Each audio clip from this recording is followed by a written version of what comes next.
Amém. Bom dia. Bom dia, igreja. Que alegria poder estar aqui nessa manhã. Cumprimento a todos. Paz. Os pais da Juliana nos visitam hoje. Que alegria tê-los conosco. E cada um de vocês que está aqui para o nosso último dia, né? Nosso último dia de estudo sobre o livro da qual nós temos feito esse estudo, o livro Uma Vida Abençoada, que deu origem, que nos inspirou a poder estar falando desse assunto. Esse livro está disponível na nossa loja, com um valor simbólico, para que você possa adquiri-lo e possa ali entender mais do que o Senhor tem a respeito de uma vida abençoada. E como nós temos feito em alguns... Esse estudo ele se deu início em 2015, foi feita a primeira turma, e agora nós estamos fazendo o segundo momento de estudo. E nós temos alguns testemunhos de pessoas que já participaram do primeiro estudo, que aplicaram às suas vidas os princípios trazidos ali pelo Senhor e têm vindo testemunhar. Então, nessa manhã, eu queria convidar a Patrícia. Ela vai dar um testemunho, ela participou do primeiro estudo e ela vai falar. Pode vir, por favor, Patrícia. Ela vai falar do que o Senhor produziu na vida dela quando ela se posicionou diante de tudo que ela ouviu e que ela aprendeu. Bom dia, paz. Como a pastora falou, meu nome é Patrícia. E a minha história começou pelo seguinte: eu cheguei aqui há 1 ano e 1 mês. Sou daqui de Taubaté mesmo, só que eu fui para fora, fui trabalhar e acabei saindo da casa e fiquei um ano e pouco fora. E nesse 1 ano e pouco que eu fiquei fora, eu só assistia a ministração por internet, ou de vez em quando que eu subia para cá. E, assim, Deus foi movendo na minha vida, mexendo muito comigo, que eu tinha que voltar para Taubaté. Foi quando eu conversei com a P, perguntei se eu poderia voltar, e ele falou: o que você está fazendo? Se Deus está te falando, volta. Mas daí eu pensei: nossa, eu vou pedir conta do meu trabalho para voltar para Taubaté. Nossa, o que Deus está fazendo na minha vida, né? Daí eu pedi conta, gente. Cheguei, pedi conta... E fiquei pensando: e agora? Eu vou cumprir o aviso prévio, vou ter só o dinheiro do salário e não vou ter seguro, não vou ter nada. Como é que eu vou ter que me planejar para isso? E era final de ano, e eu cheguei aqui em novembro, né? Daí eu escutei sobre o livro A Vida Abençoada, que ia ter uma ministrações sobre esse livro. E eu fiquei meio assim, né? Vida abençoada, né? Vamos lá, né? Vamos ver o que acontece. E eu já estava para cá, decidi vir para cá e desempregada. Então, assim, eu só tinha o dinheiro do meu salário. Então, eu tinha que guardar esse dinheiro até eu arrumar um próximo emprego. Só que, daí, durante as ministrações da pastora Eliana sobre o livro A Vida Abençoada, começou a bater muito comigo. Começou a me confrontar. Como assim? Daí eu fiquei: nossa, como que eu vou reter dinheiro? Eu tenho que dizimar, eu tenho que ofertar, tenho que dar primícia. Mas se eu der, o que vai acontecer comigo, né? Como que Deus vai prover isso na minha vida? E, assim, foi uma briga constante. E, de verdade, gente, eu comecei a testar. Comecei a testar a Deus. E cada parte que eu lia do livro, eu queria testar. Falei assim: não, eu vou testar. E fui indo, eu fui testando, até o momento assim que Deus abriu meus olhos. Assim, falei assim: nossa, uau! Agora sim eu estou entendendo o que é dizimar, o que é dar primícia, oferta, como é importante você dar. Você vê que você começa a dar, e como você menos espera, você começa a receber. E eu fui vendo meu dinheiro indo. Falei assim: não, eu vou fazer um teste. Vou indo, vou testar Deus. Nossa, gente, hoje eu não testaria Deus, porque Deus não é uma coisa que a gente tem que testar. A gente tem que ter fé e acreditar que Ele faz, e realmente Ele fez. Quando chegou dezembro, eu estava com dinheiro curto, já estava acabando o dinheiro, né? Porque já passou novembro, chegou dezembro, eu falei: meu Deus. Daí tinha lá uma parcela no banco, que eu estava com uma dívida imensa no banco. E não tem problema, Renata. Daí a dívida do banco, e não tinha dinheiro. O dinheiro que eu tinha lá, eu retirei para eu reter, para eu guardar. Falei assim, não posso deixar esse dinheiro aí, que eu sei que o banco vai tomar esse dinheiro. Gente, eu falei, Deus, já que eu já estou lendo essa vida abençoada, então abençoa a minha vida, então. Gente, chegou lá no banco, caiu um dinheiro que não sei de onde que caiu e pagou aquele mês de dezembro que eu não tinha o dinheiro. Daí eu fui correndo, já comecei a contar para a pastora Eliana. Isso, gente, eu estava desempregada. Eu só estava apostando na minha fé. Falei assim, não, vou na fé, estou acreditando nessa ferramenta que eu estou aprendendo e vou indo. Até que tem um irmão meu que está nos Estados Unidos, ele aplicou a vida abençoada e está lá. Está lá, está estudando, já está voltando, mas ele aplicou o livro também. E daí foi indo, nós dois fazendo, nós dois fazendo cada passo a passo. Chegou no ponto que chegou janeiro, a festa das primícias. Gente, era o único dinheiro que eu tinha. Era o único. Falei assim, Deus, eu sei que minha alma está gritando para não dar, mas o Senhor proverá. Fui, gente, dei minha primícia. Chegou no final de janeiro, me chamaram para fazer 2 entrevistas. Eu fui, fiz as entrevistas e passei uma delas. No emprego, é o mesmo emprego que eu fazia em outra cidade, muito melhor, com as condições muito melhores. Só que um detalhe, eu fui fazer entrevista e eu não perguntei quanto que eu ia ganhar. Simplesmente eu aceitei o trabalho. Porque eu estava desempregado. Falei, não, estou empregada, amém. Vou ter um carro próprio da empresa, não vou precisar usar o meu carro. E as condições, tudo bem, amém. Daí, eu conversando com o meu irmão, falei assim, nossa, tem uma parte do livro que fala, né, que o Robert começou a dizimar muito mais que a lei permite. A lei permite 10%, mas se o seu coração sentir que você quer dizimar mais, Deus te dá condições. E aquilo me mexeu muito comigo. Eu falava, gente, eu preciso... Não sei como que vai ser. Eu falei assim, Deus, eu sei qual que é a minha categoria, porque na minha profissão a gente divide, né, júnior, sênior e assim vai, né? E eu era júnior ainda. Então, assim, o salário que eu ia receber ia ser certinho, que no final do mês eu não ia ter nada, mas eu teria todas as minhas contas pagas. E eu falei, Deus, eu quero poder dizimar mais. Não importa como que eu vou fazer isso, eu vou dizimar. Vou dizimar mais que 10%. Gente, 2 semanas depois que eu estava trabalhando, recebi minha carteira de trabalho. Na hora que eu abri a carteira de trabalho para ver quanto de salário que eu ia receber, eu estava recebendo muito mais do que eu imaginava. Então, eu falei assim, nossa, e aquilo ali eu fiquei incomodada. Falei assim, como assim, né? Deus, está errado isso daqui. Daí eu lembrei, 2 semanas atrás, eu tinha conversado com meu irmão, que tinha conversado com Deus, que eu queria dizimar mais que 10%. Então, gente, é uma coisa incrível que como que Deus faz, entendeu? E Ele deu uma oportunidade de eu poder dizimar muito mais que 10%. E eu vi um ano inteiro dizimando mais que 10%.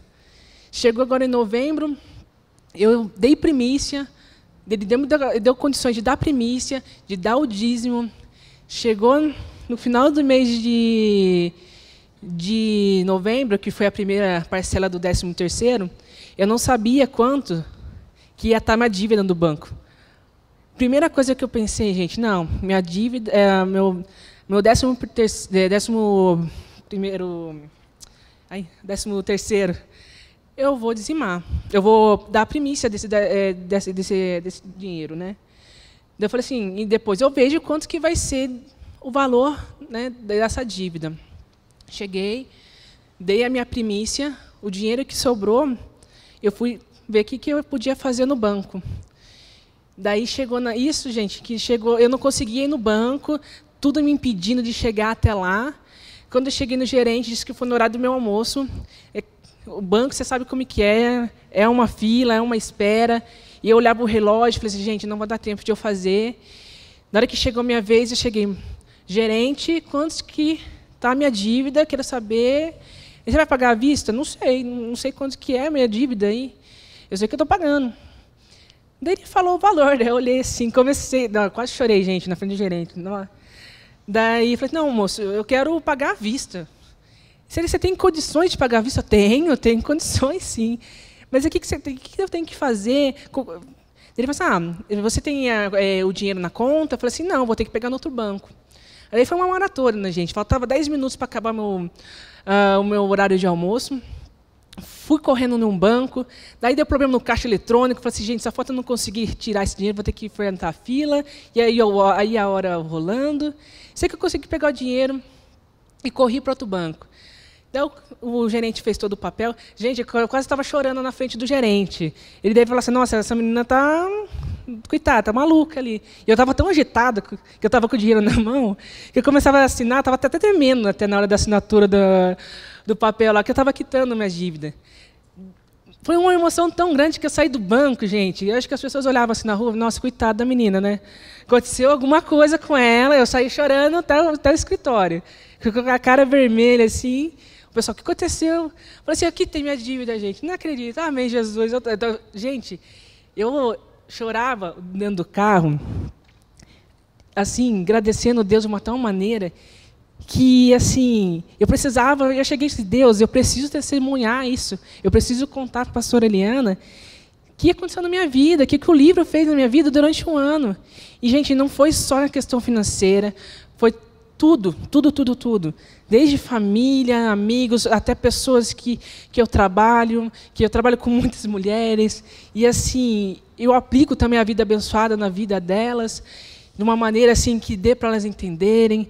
Então, o livro não é só sobre finanças, é tudo. Então, assim, agradeço a pastora Eliana por ministrar na minha vida esse livro. Ai, eu não queria chorar, mas também.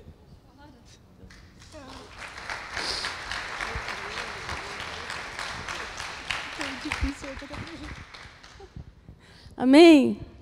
Eu não sei se você entende, mas não se trata de um livro.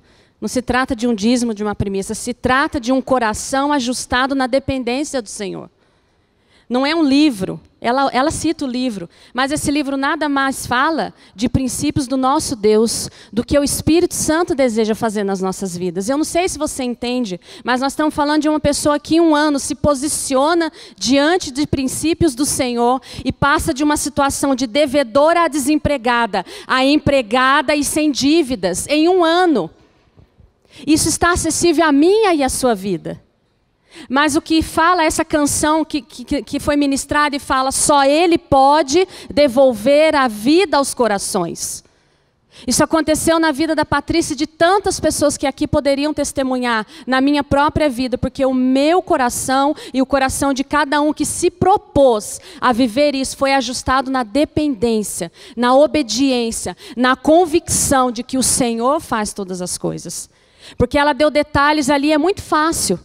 E o testemunho dela tem a ver com tudo que vai ser dito ministrado hoje. E é muito fácil, a gente pode pensar assim, e o pastor Roberts fala disso no livro. Não, quando eu tiver a minha vida financeira ajustada, quando eu ganhar aquele salário, quando eu tiver aquelas condições, eu farei. E a palavra diz, ser fiel no pouco, e eu te colocarei no muito. Então, você ter condições de olhar para a sua vida, independente da situação financeira que você viva, e dizer, eu vou ser fiel, eu vou confiar, eu vou me lançar, esse é um teste para o nosso coração. E não é um teste para ser um laço, para fazer com que nós sejamos derrubados ou pegos ali de surpresa pelo Senhor, não é isso. Mas o Senhor precisa fazer uma obra no coração, no nosso coração. Que obra é essa, pastora? De tornar o nosso coração semelhante ao dele. De tornar o nosso coração dependente completamente dele. No livro ele fala de idolatria. E ele fala assim que a idolatria, aí a gente pode pensar, não, eu estou livre disso. Eu estou livre disso, não frequento determinada denominação, não cultuo imagens, não cultuo santos. Não, eu estou livre de idolatria. E ele fala algo que se tornou uma verdade no meu coração e eu sempre me faço atenta. Tudo aquilo que você coloca, tudo, seja pessoas ou sejam coisas em que você coloca a sua confiança, que não seja o Senhor, é idolatria. Tudo que nós colocamos a nossa confiança, que não seja no Senhor, é idolatria. Qual é a sua idolatria? É você mesmo? É a força do nosso braço? É o nosso trabalho? É o nosso emprego? É o nosso casamento? É a tua empresa? Se a nossa confiança estiver nessas coisas, isso se trata de idolatria. E é por isso que é preciso uma obra nos nossos corações, para nos levarmos à condição de dependência total e exclusiva dele. Porque você olhar para a sua conta, verificar que você tem um único valor ali, olhar para a sua carteira de trabalho, saber que você não está empregada e ousar ser fiel, é só para quem deseja posicionar o seu coração em dependência no Senhor. Mas isso está disponível a nós, porque o Espírito Santo habita em nós e a obra quem faz é Ele. O que eu faço então, pastora? Se renda. Todos os testemunhos que foram dados aqui falam de uma coisa, rendição. Você se rende e o Senhor produz, amém? Se você puder abrir comigo no livro de 2 Coríntios, capítulo 9, no verso 6, nós vamos começar a caminhar por aí nessa manhã. E nós já caminhamos por tantas coisas, né? Pastora, qual o objetivo desse estudo? Aprenda a colocar Deus em primeiro lugar. Na verdade, aprenda a colocar Deus como centro da sua vida. Aprenda a colocar Ele como centro. Ele é o centro das nossas vidas. Quando Ele é o centro da minha vida, eu entendo o princípio da mordomia.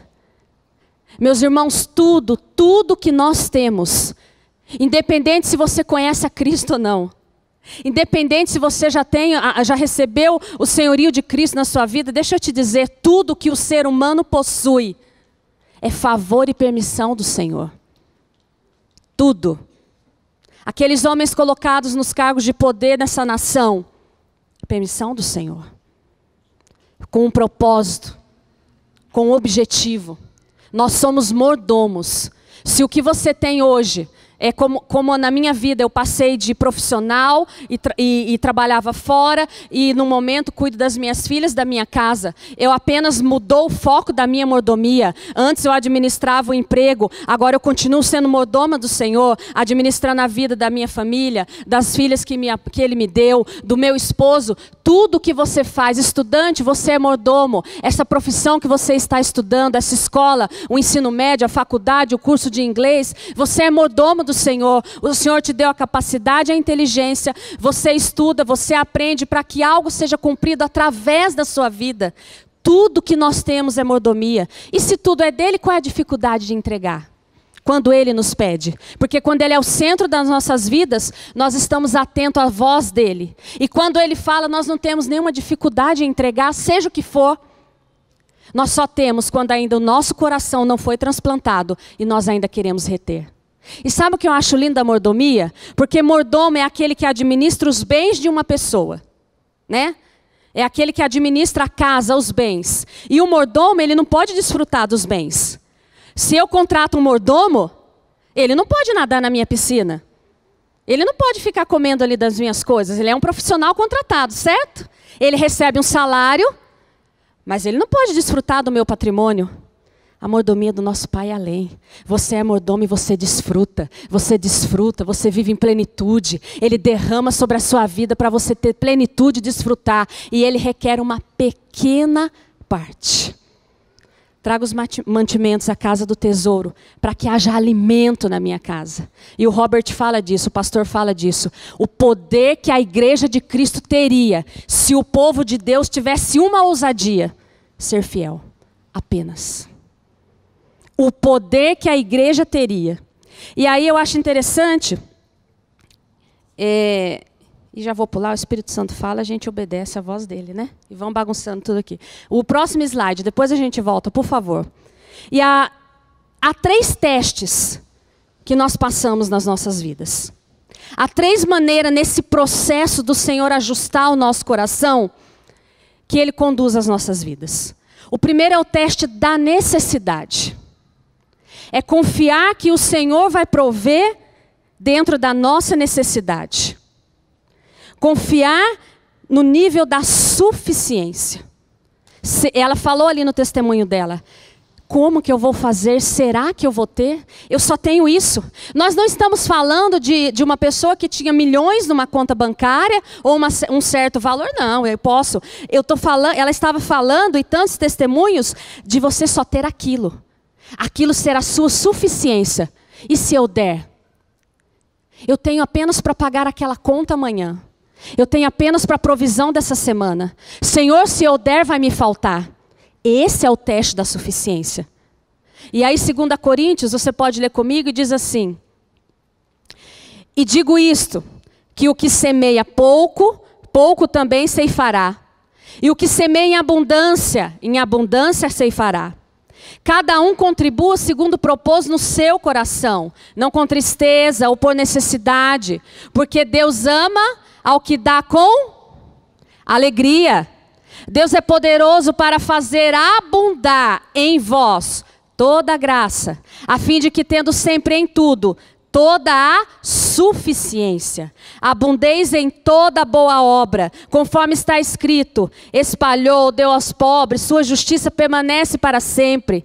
Ora, aquele que dá semente ao que semeia, também vos dê pão para comer, e multiplique a vossa sementeira, e aumente os frutos da vossa justiça, para que em tudo enriqueçais para toda a beneficência, a qual fez por nós se deem graças a Deus.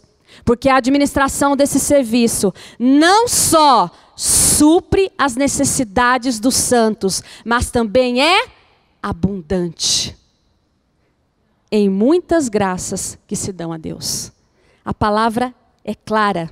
A palavra é clara em dizer: o Senhor tem para nós toda a graça, toda a abundância.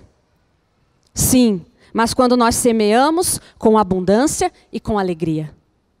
Ele provê toda a suficiência e nos traz a abundância. Em qual momento nós nos encontramos?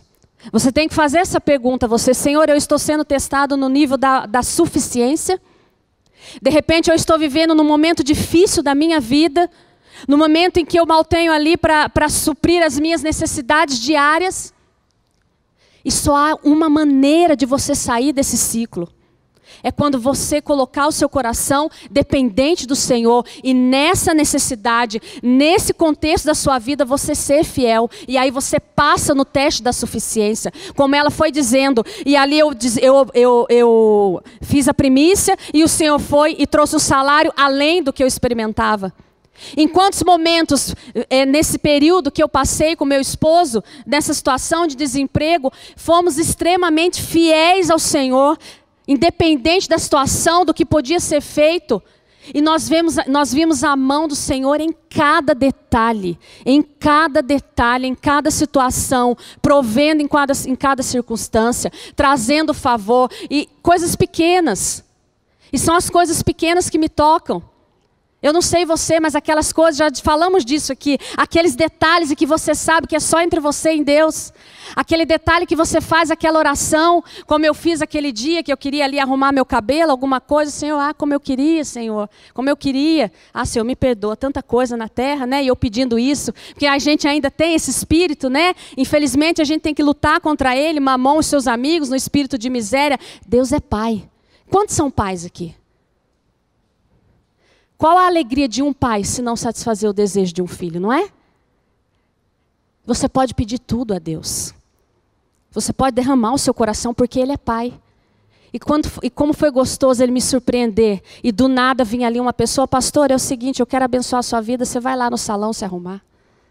Eu não sei você, essa coisa, um detalhe tão simples, ele mexe comigo. Porque eu não saí alardeando a 4 cantos, eu não saí falando para um e para outro: olha, eu tenho essa necessidade, olha, está faltando isso. Eu falei para o meu pai, e o meu pai toca o coração das pessoas e se move a meu e a seu favor.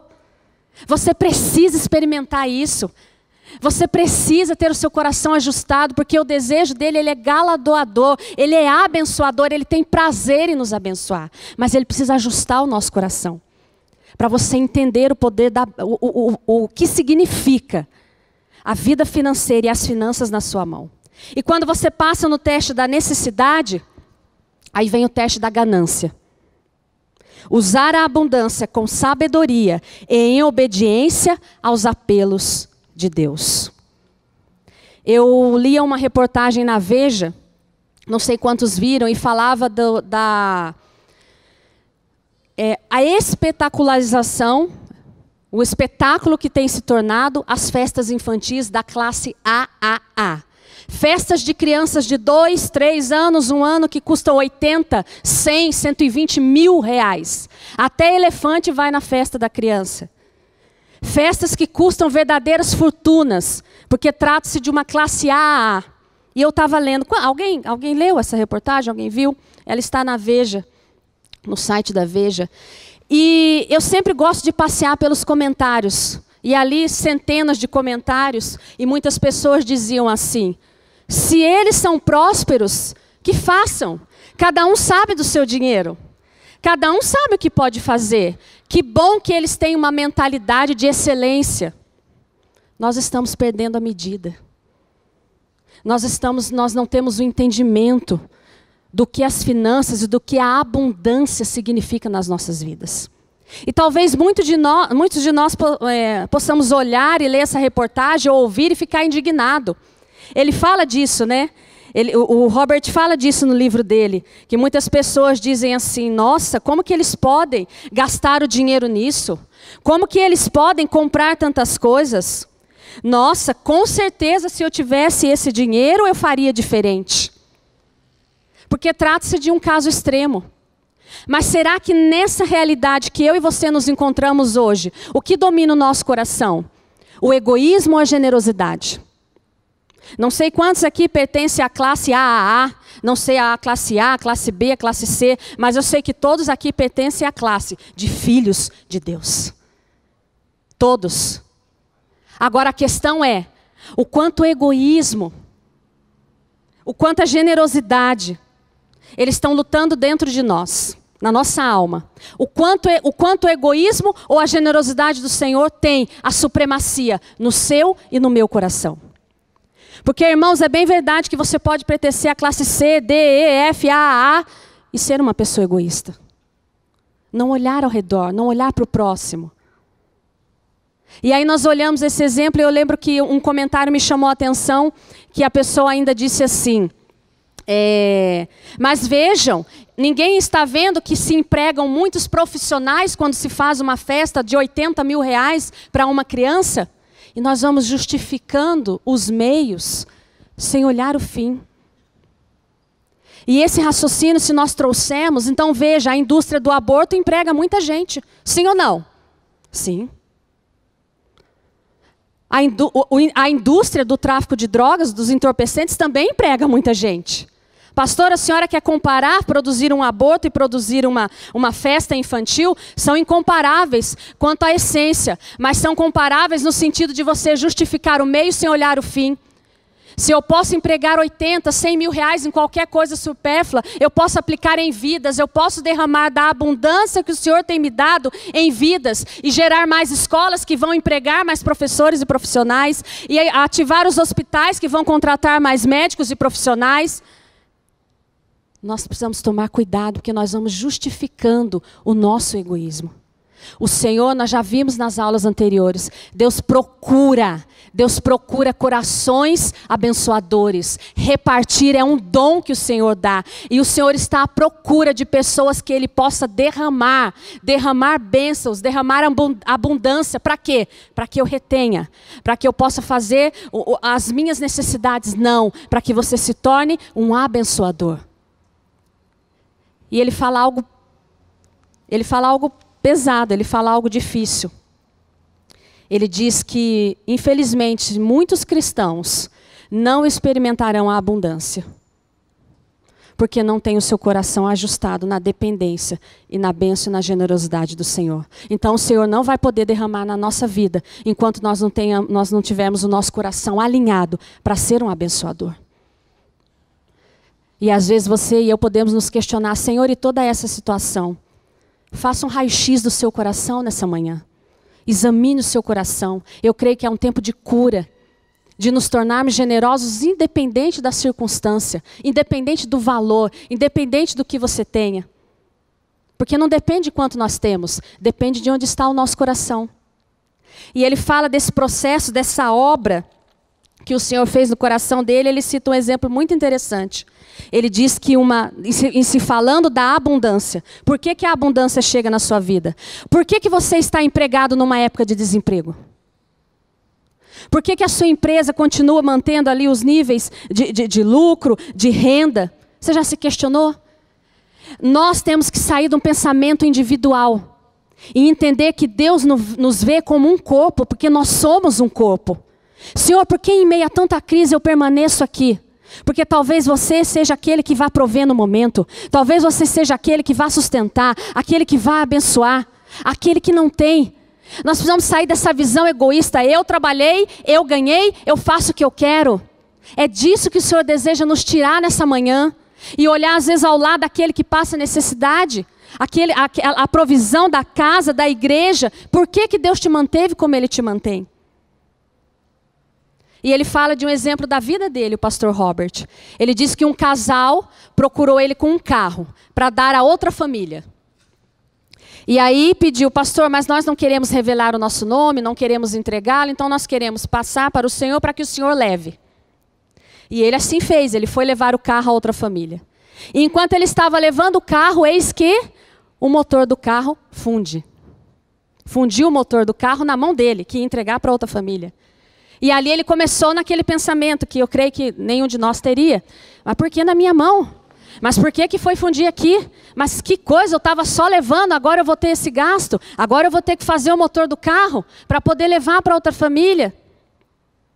E aí eu quero ler para você o que o Senhor disse a ele. Filho, eu planejei assim. A pessoa que estava dando o carro não tinha dinheiro para colocar um motor novo nele. E a família que estava recebendo também não.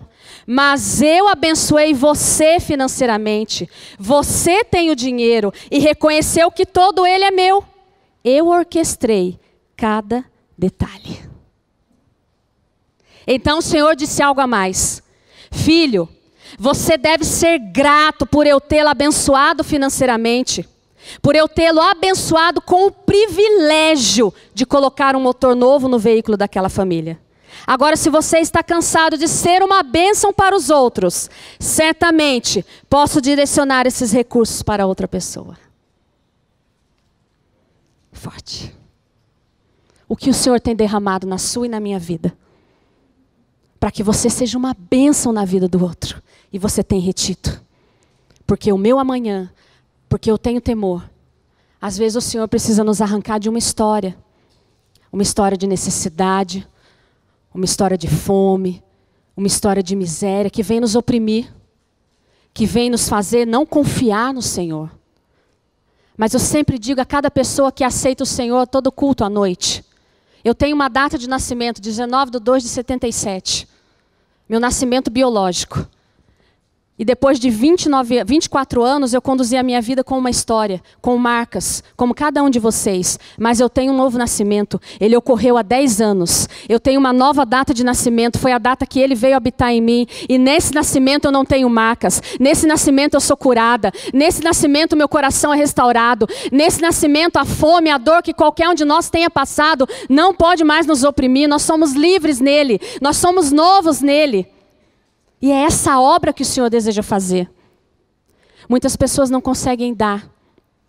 Tem medo, porque já experimentaram a falta que fez. Já se sentiram sozinhas. Já se sentiram abandonadas. Já se sentiram que se não fizessem por elas mesmas, ninguém os faria. Deixa eu te dizer nessa manhã, você tem um pai. Você tem um pai que provê cada detalhe. Você tem um pai que não abusa, que não decepciona, não falhou e não vai falhar com a tua vida. A miséria, a fome, a dificuldade que você tenha passado, não foi ele que causou. E é por isso que ele pagou o preço para comprar a tua vida, habitar em você e te dar uma nova história. Ouse apenas confiar e se lançar nos braços dele. E você verá o que ele fará na sua vida. Amém? Semear e o teste da semente. Você passou na suficiência. Você entrou na abundância. Sabe para quê? Para que toda a abundância seja semente. É o maior valor que o nosso dinheiro pode ter. Sabe qual o maior valor que o dinheiro pode ter? O valor de semente. E lá quando eu fui nos comentários eu não me aguentei. E eu fiz o meu comentário. E ali eu pus a indicação do FAP. Porque como pode alguém gastar 80 mil numa festa de criança? Com 50 reais mensais você muda a vida a história de vida de uma criança. E tantas outras oportunidades, tantos outros investimentos. E ali eu pus o link do FAP e dei lá, porque aquilo me frustra. Aquilo não é frustrar, a palavra é como? Me ajude. Você fica indignado. Eu fiquei indignada quando eu li de manhã na Veja que 3 trilhões, eu não sei nem quanto é isso, quanto zero tem, eu não sei calcular, tem que parar. 3 trilhões foram desviados. Para mim isso é um homicídio doloso contra a nação brasileira. Isso tem que indignar as nossas vidas. Pastor, o que é que eu faço? Vamos bater panela? Vamos para a rua? Sabe como tem que indignar? Eu vou ser generoso, eu vou abençoar, eu vou me mover contra isso. Eu vou produzir justiça onde eu estou. Eu vou produzir justiça na vida dos meus filhos, na vida da minha esposa, do meu marido. Essa é a indignação. Eu vou fazer uma verdade, o que a palavra diz na vida daqueles à minha volta. E aí você faz isso, eu faço isso, e fazemos isso como igreja. E isso vai e se espalha pela nação. Mas isso tem que mexer com a gente. A injustiça tem que mexer com a gente. E quando a injustiça mexer com a sua vida, o Senhor vai olhar e dizer, eu posso derramar sobre a vida dele. Eu posso derramar a vida sobre desse homem, dessa mulher, porque ele é um abençoador. Ele está com o coração ajustado para fazer cumprir o meu propósito na terra. E é por isso que 2 Coríntios fala que toda a graça, toda a abundância, decorre da nossa semeadura com alegria. Eu não sei você, mas tem que ser gerado na sua vida um desespero, uma alegria por vir, por trazer a casa do Senhor. Pastor, hoje eu tenho tanto medo. Hoje isso custa tanto para mim. Meu irmão, persevere em obediência. João 2,5 fala do que Maria disse, se resume. Maria disse àqueles homens, fazei tudo o que ele mandar, tudo o que ele pedir, faça. Essa é a maior rendição, faça. E eu empenho a minha vida de que o medo, de que a angústia, de que as amarras vão cair da sua vida. Porque elas têm caído da minha dia após dia. E a alegria tem sido o lugar em que eu me encontro. Toda graça, abundância e suficiência são resultados diretos de semearmos com abundância e alegria.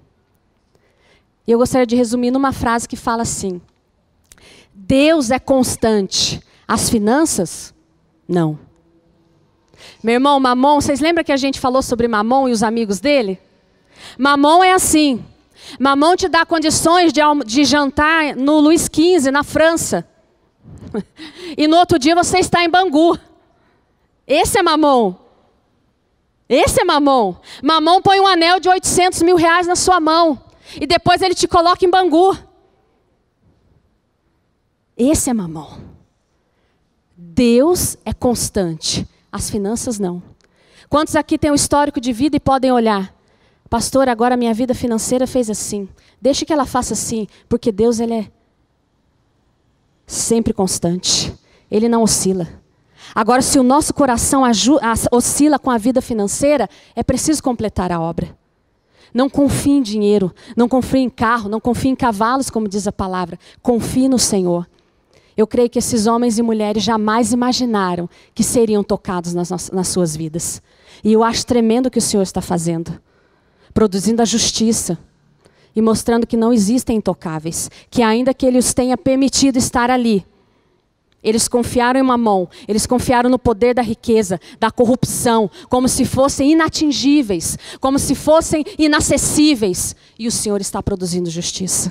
O Senhor está produzindo justiça, nós temos que nos alegrar, nós temos que profetizar vitória nessa nação, nós temos que profetizar uma purificação, uma limpeza nessa nação e ajustar o nosso coração na confiança dEle.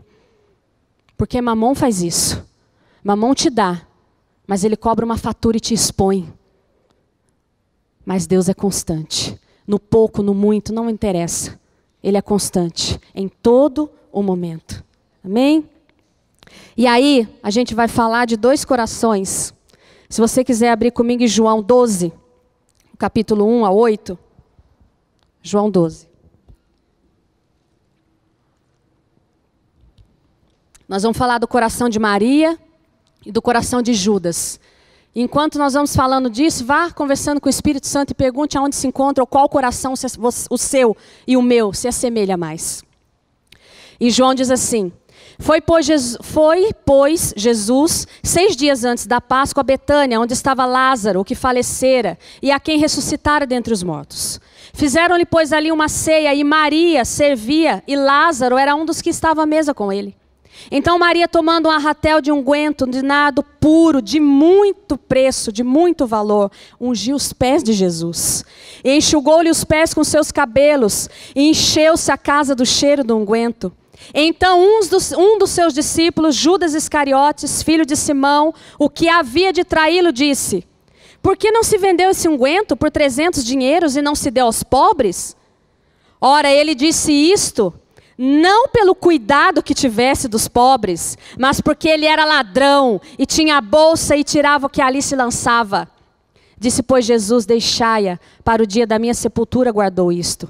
Porque os pobres sempre os tendes convosco, mas a mim nem sempre vos tendes. E aí essa cena, e eu não sei se a gente lê a palavra e ela vai se revelando, né? E Judas era o cara que guardava ali a bolsinha de ofertas. E a palavra é clara, Judas era ladrão. Então quando as pessoas ofertaram, ele metia a mão. Ele pegava para ele roubava. Então quando ele vê Maria usando aquele unguento que era valiosíssimo, era algo muito caro para aquele tempo, e ele vê ela derramando sobre Jesus, ele fala, com a hipocrisia que mamão toma as nossas bocas. Nossa, mas por que ela está fazendo isso e dá aos pobres? Mas na verdade ele pensava em quem? Ele pensava nele. Porque se Maria vendesse e colocasse na sacola, ia parar na mão de quem? Na dele. Muitas vezes nós criticamos as pessoas, mas nós estamos pensando em nós. Nossa, como ele faria isso? Mas a verdade é porque eu não tenho a mesma condição que ele. E o Senhor precisa tirar do nosso coração a inveja, a cobiça, o sentimento de inferioridade ou superioridade. E na verdade, sabe o que Judas era? Judas se movia num princípio, aquele lá. O que EGN. O que é que eu ganho nisso? O que é que eu ganho nisso? Judas esperava que o Senhor tivesse um reino na terra. Judas esperava que Jesus estabelecesse um reino terreno. E quando ele viu que não era nada disso, quando ele viu que ele não ia ser assessor do rei, que ele não ia ser conselheiro do rei, que ele não ia poder cuidar da tesouraria do palácio, quando ele viu que o negócio era a cruz, era a morte, que o buraco era mais embaixo, ele sumiu. Porque ele estava ali pelo o que é que eu ganho nisso. E se depois de tudo que nós ouvimos nesses 4 cultos, nessas 4 ministrações, nós estamos, aprendi um esquema de enriquecimento gospel. Eu dou e Deus me dá. Ainda estamos no princípio, o que é que eu ganho nisso? E infelizmente muitas pessoas estão diante do Senhor, baseados nesse princípio. Muitos fazem exatamente isso. Seguem a Deus pelo princípio do que é que eu ganho nisso. E quando Ele não faz o que elas querem, ficam irritadas e param de ir à igreja, porque o egoísmo tenta tirar o foco da pessoa egoísta e colocá-la na extravagância do outro. E Judas se moveu nisso. E o Senhor deseja ajustar o nosso coração. Sabe por quê? Porque a verdadeira riqueza para o Senhor são as pessoas. Todo esse estudo, tudo que o Senhor falou de necessidade, de abundância, de semente, tem um foco: vidas. Vidas. E é por isso que nós viemos aqui, para produzir essa justiça na vida das pessoas. Independente de qual seja a nossa situação. Só que o coração generoso, ele só vai ter uma condição: quando ele derivar de um coração grato. Nós só temos a capacidade de ser generosos quando nós somos gratos. Quando nós temos o nosso coração transformado, entendemos que tudo vem dele. Entendemos que Ele nos deu todas as coisas. E Ele nos deu o bem mais precioso, que foi a vida eterna nele, sermos um com Ele. Isso gera uma gratidão independente de qualquer situação. E essa gratidão nos torna generosos. E não só generosos com a vida financeira. Mas quantas pessoas estão ao seu e ao meu lado, morrendo, secas, na depressão, na doença, na miséria, na prostituição. E nós não temos, às vezes, a ousadia de abrir a boca e falar para ele: eu tenho um caminho de vida para você.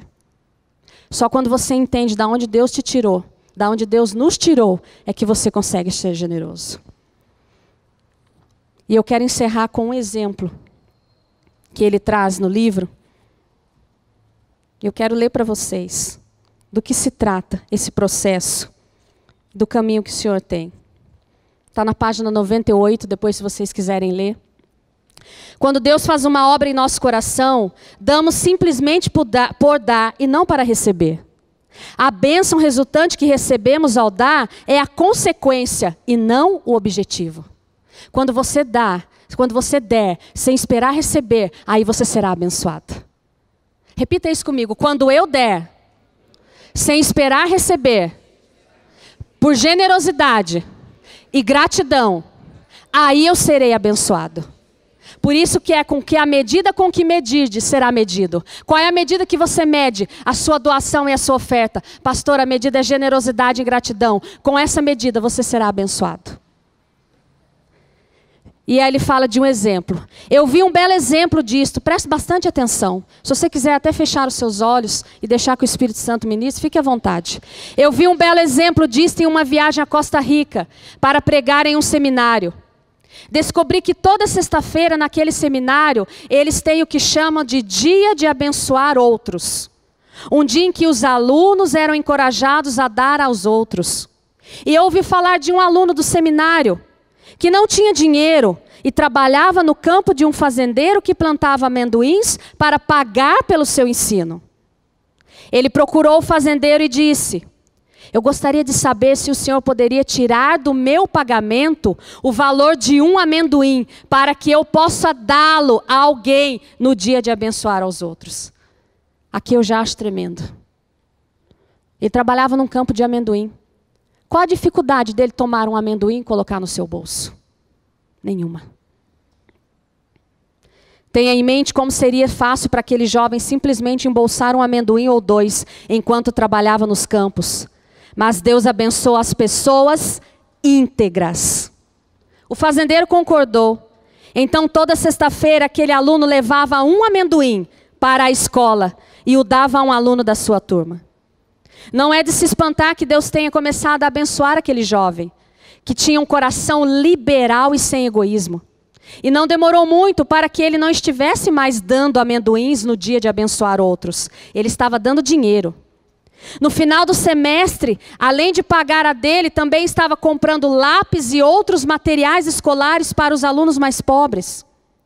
E no final daquele ano, Deus o havia abençoado tanto que ele pôde pagar por 1 ano de estudos para outro aluno. Quando esse jovem se formou, estava pagando os estudos de outros 10 alunos, além do seu próprio estudo. E dentro de alguns anos, após a sua formatura no seminário, ele comprou a fazenda de amendoins, onde costumava trabalhar e estava cobrindo os custos de ensino de uma grande quantidade de alunos que de outra forma não poderiam se dar ao luxo de estudar. Nós precisamos entender que o Senhor tem desespero de nos abençoar, desejo de derramar sobre as nossas vidas, mas para que seja produzido algo maior do que a sua vida, do que as minhas necessidades e as suas necessidades. Sim, para que você e eu desfrutemos, sim, mas para que nós saibamos o lugar de equilíbrio entre a ganância, entre o espírito de miséria. Como eu faço isso, pastora? Quando seu coração estiver alinhado, quando você reconhecer a voz do teu pai que diga, faça. Eu gosto da pregação da pastora Joyce Meyer, em que ela fala do filho pródigo. De toda a trajetória, todos conhecem. E eu nunca me atentei a isso, mas no versículo, depois você vá lá e leia. Quando o filho pródigo pede ao pai, ei, me dá a minha parte na herança. Me dá o que é meu, eu quero o que é meu. Senhor, eu quero o que é meu. A tua palavra diz, eu vim para que tenham vida e vida em abundância. Me dá essa abundância. E no final da história, o filho pródigo, depois de comer com porcos, ele volta à casa do pai, e esse pai é uma figura do Senhor. E ele fala para o pai, faça-me, faça-me, faça-me, faça-me. E nós precisamos dizer isso ao Senhor nessa manhã. Senhor, faça-me. Faça-me conforme a tua vontade. Faça-me um abençoador. Faça-me alguém que tenha a vida completamente rendida ao Senhor. Nós precisamos sair do dá-me e ir para o local do faça-me. Faça-me seu filho. Faça-me com o coração restaurado. Faça-me curado. Torne-me parecido com o Senhor. Coloque-se de pé, por favor. Se a adoração puder vir me ajudar. Eu queria cantar aquela canção que diz que só Ele pode devolver a vida aos corações. Só Ele pode tirar as marcas. Só Ele pode fazer essa obra. Só Ele pode tirar cada marca, cada ferida dos nossos corações e tornar o nosso coração semelhante a Ele. Só Ele pode nos dar essa vida abençoada, que vai muito além, é muito superior do que o dinheiro, do que o quanto de dinheiro eu e você tenhamos, do quanto nós tenhamos na nossa vida financeira, financeiramente falando, monetariamente falando. Uma vida abençoada trata-se de você entender que você carrega o bem maior que é Cristo e que Ele deseja se manifestar em todas as áreas através da sua vida, inclusive nas finanças. Amém? E eu queria, a adoração pode ir, por favor. E eu queria, para encerrar esse estudo, para encerrar essa série de ministrações, em que tudo se resume ao nosso coração. O Senhor não deseja o seu dízimo, a sua primícia, a sua oferta. Isso é uma simples consequência do seu e do meu coração posicionado nele. A palavra é clara, onde estiver o teu tesouro, aí estará o teu coração. Sabe o que Ele deseja? Ser o seu tesouro. Quando Ele for o seu tesouro, não interessa segunda-feira, não interessa o emprego ou desemprego, não interessa a sua condição, não interessa a sua dificuldade, não interessa se o vento bateu e levou tudo. Ele é o meu tesouro. Ele é o meu tesouro. Ele é a minha segurança. Ele é aquele em qual eu mergulho, aquele eu me rendo. Ele é aquele que me leva acima da tempestade. Ele que me leva acima das ondas. E se for necessário eu mergulho e vou por baixo. Mas Ele está comigo. Ele é o meu tesouro. É nesse lugar que o Senhor precisa nos levar. E é essa obra que precisa ser feita nos nossos corações. E eu quero convidar nessa manhã, você que deseja, você que ainda sente que precisa algo ser tirado, que precisa ter essa restauração. O Senhor me fala muito forte de pessoas que têm marcas, pessoas que não puderam confiar. Pessoas que não puderam confiar. E a palavra diz assim: maldito o homem que confia em outro homem. Mas esse confiar é de gerar expectativa. E talvez você tenha tido expectativa num pai, numa mãe, que deveria ter cuidado, ter protegido, naquele sócio, naquela pessoa, e você foi frustrado, você foi ali deixado de lado, você foi humilhado, e essas marcas ainda pesam na sua vida. Hoje é uma manhã de restauração, hoje é uma manhã que o Senhor precisa te levar além, sem nenhuma marca, sem nenhum medo. Ele quer tirar o medo dos corações, Ele quer tirar o peso dos corações, Ele quer completar essa obra na minha e na sua vida. E eu queria convidar você, que tem de repente sido pressionado por essas circunstâncias, talvez pela história, talvez pela circunstância de hoje. Eu queria te convidar a dar um passo de fé, a vir à frente. Não para expor, mas que o Senhor possa completar essa obra no seu coração. Venha à frente, se posicione, nós queremos orar pela sua vida. Nós queremos gerar esse rompimento que o Senhor tem para a tua vida. Você pode confiar nele. Você não precisa temer. Ele não falhou e não vai falhar com você. Ele não é homem para mentir, nem filho do homem para se arrepender. Ele cumpre, Ele é fiel. Ele te sustenta, Ele te restaura. Que você possa posicionar a sua vida em plena confiança dEle, amém? Queria que os ministros viessem me ajudar, por favor. Ele restaura. Ele vai trazer vida aos corações. Ele traz vida. Ele traz vida. Ministros, por favor, podem vir ministrar. Deixa que a vida seja gerada hoje no teu coração. Amém?